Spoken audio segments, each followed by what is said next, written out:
So, this is my presentation for the speech body outline, and once again, I understand that it is important for us to be standing up during these presentations, but as of the same remark as last week, I do not have anything else I can really read off of besides my computer, which is right here. So I will do my best to give the best presentation that I can.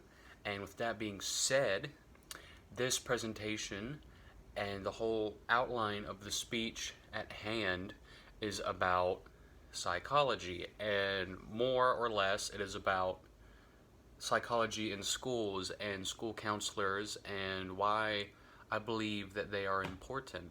And the first main point here is that kids in schools should have just as much psychological help, if not more, than adults. And with all of this, it is important to have, psychological help for kids just as much as you would for parents. Is that some kids just may need more help than others. We all learn and we all develop at different times, and we mature at different points in our life as well. And so some kids may freak out over this, and some others may just see it as another part of their life. And with all of this going on, you need someone that the children can trust to go to about things like this.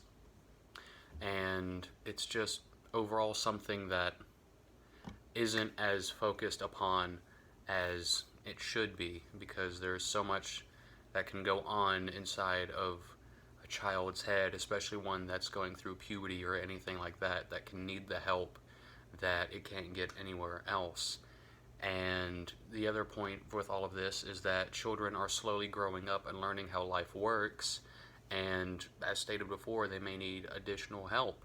And, especially with public schools and sometimes private schools, the social skills that they learn from everything can be some of the driving forces in their life into becoming who they are, not just the parents that they have at home or the family that they have at home, but the people that they surround themselves with at school can help form their own personality, as well as some of the actions that they can pick up on that you may not realize. And also, with help of a psychological helper or counselor at these schools can mean that they have answers to questions that some parents may not be able to answer, because they never trained or took classes or did school for anything like that. And for my second part of the speech, I have, as a child grows up in school, they may need to have someone else to look upon for comfort. And some children are more comfortable talking about personal problems to someone who isn't considered their family.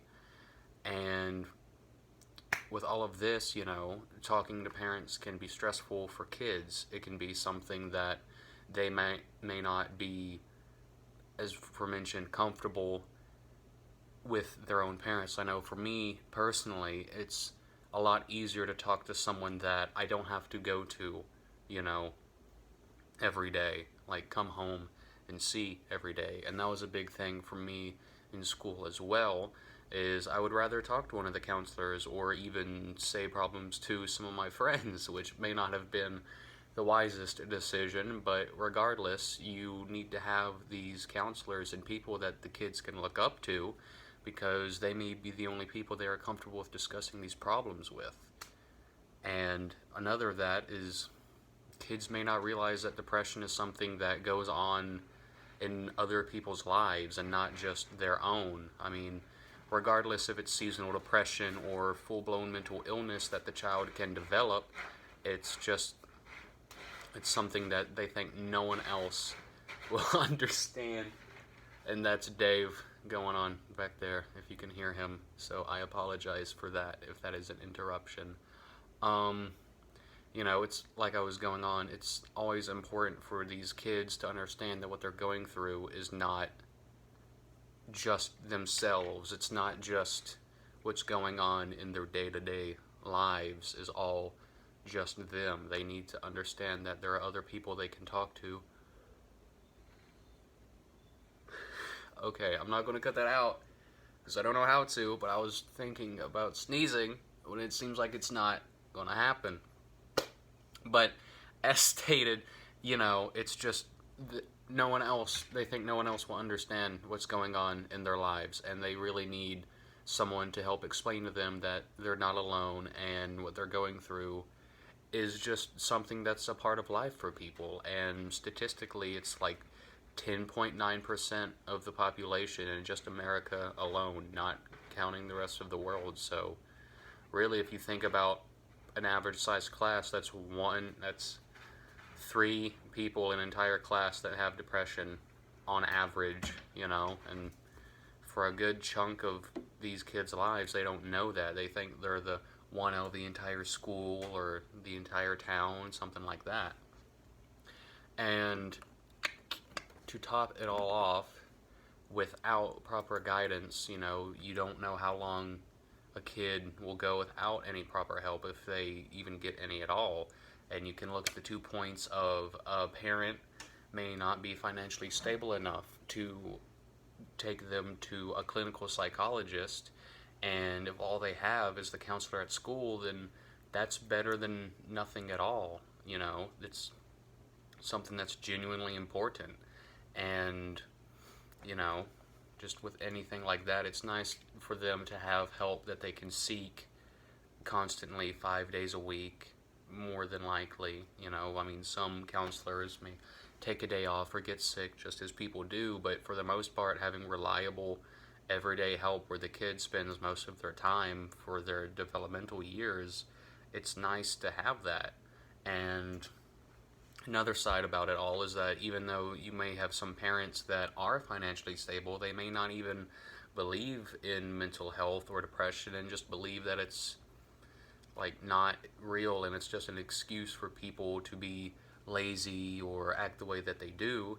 And if their parents aren't supportive of them and the needs that they have, then it's always nice to have the counselor at the school, because that means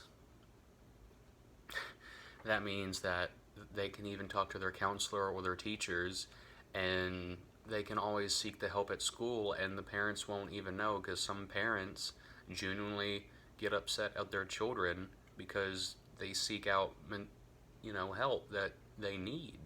And so it's all just this whole thing. But that was my speech body outline, or body outline speech, and I hope that it's all groovy, and I hope that if you've made it this far into the video, that you have a good rest of your day. So